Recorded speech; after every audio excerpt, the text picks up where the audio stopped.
The following is a presentation of the Eagles Sports Network.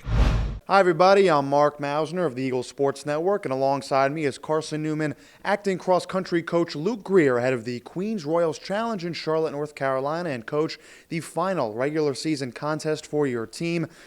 Last contest, we had Rachel Strayer, a triumphant return for her at the Louisville Classic, where she placed third out of over 500 racers.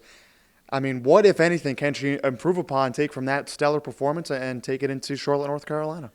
Right now, it's all about building momentum for her and just building on what she did there. She ran a really fast time, 18:12, and we're just hoping that here at this next meet she can get another PR and go under the 18-minute mark. I think that's been her goal for a while now, and we're just hoping that the momentum she got from Louisville is something that she can use and she can maintain. And then hopefully once she runs well at Queens this coming weekend, we can bring that into conference and regionals and hopefully nationals at the end of the season.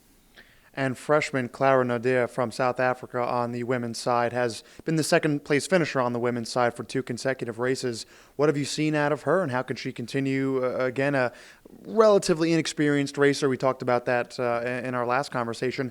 What's the progress you've seen from her, and how can she keep on keeping on?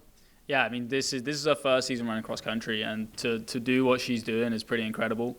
So I just want her to keep doing what she's doing and just keep building on what she's learning and using that new experience just to keep getting better and using what we're doing in practice and using what she's learning in the races just to maintain her momentum and just keep getting better. And hopefully this next race she'll go under 21 minutes, which will be a huge barrier for her.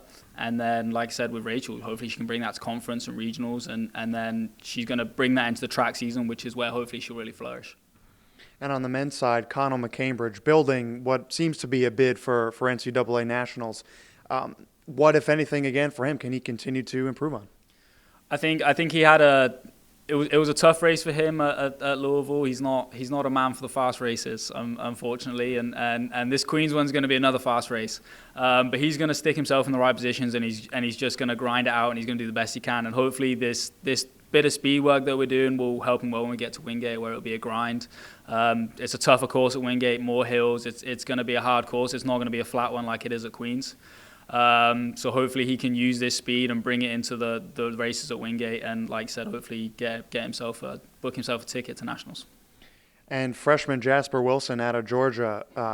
A young team, the Eagles overall speaking, in Jasper, one of several freshmen that has had compelling performances.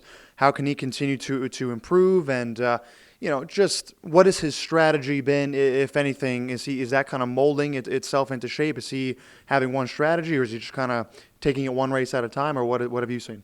I think he's just really enjoying his racing, and I think he's building his confidence. I think this last one at Louisville, he ran a really fast time, and I think he was really, really happy with it. And that's something that I want to see, and hopefully he can get another PR here at Queens, like the rest of them. And he's being smart in each race. He's not going out too hard. He's not going out too slow. He's a really smart racer for a freshman. And that's something that I want him to keep doing and keep learning from each race, using the experience that he gains and put it into the next race. And yeah, I mean, he's really doing well in practice, and he's chasing Connell, and I think that's the biggest thing. He has that example of Connell, and he wants to try and catch him, and that's great for the team, that's great for him, and hopefully he can just keep using that as motivation. And 2 teams that you will see at the Royals Challenge, Queens and Wingate, 2 of the top dogs, if you will, in the South Atlantic Conference. How big is it, in your opinion, to have your racers be shoulder to shoulder with the top of the top in the conference and seeing what that level is and perhaps working towards getting to that level or perhaps even surpassing it? It's great to be able to rub shoulders against the best in our conference. To be able to see what they're doing and how close we are to them is also important. I think each race we feel like we're getting close to them. I mean, we still have a way to go, don't get me wrong, but it's really great to be able to see what their programs are doing and what we want to achieve. We can see how well they're doing, and each race we go, okay, can we catch them next time? So we just take it each race, and hopefully in the next couple of years we will be competing against them, and hopefully, like you said, surpassing them. He's acting cross-country coach Luke Greer. Coach, thanks for the time. Thank you.